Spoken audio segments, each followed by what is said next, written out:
Welcome to the only daily podcast focusing on compliance news of the day. Each morning, start your day with a cup of coffee and Tom Fox, the voice of compliance, to hear about 4 of the top compliance, corruption, or leadership stories you will need to start your day. The Daily Compliance News is a production of the Compliance Podcast Network.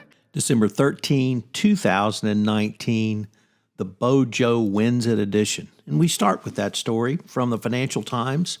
Boris Johnson will return to Downing Street with a big majority after the Conservatives swept aside Labor in their traditional heartlands. With just a few seats left to declare, it looks like BoJo and the Tories will have a majority of 78 seats with a mandate to get Brexit done and take the UK out of the EU.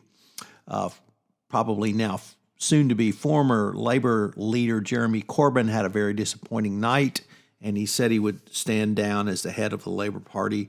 No surprise there.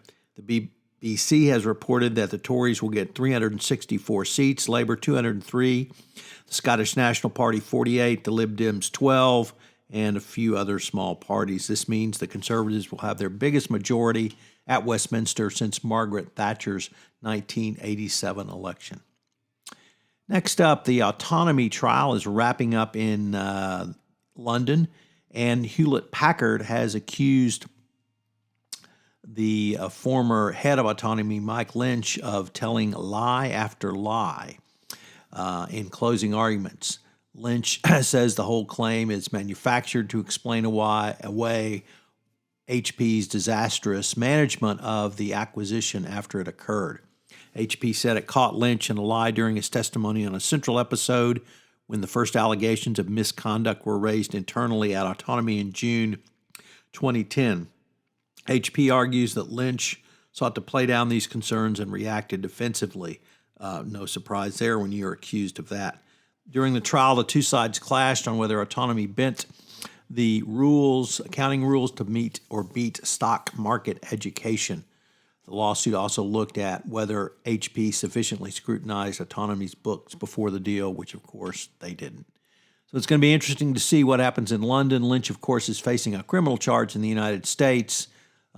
So my expectation would be he's going to be acquitted in London and then extradited and found guilty in the U.S. No surprise there.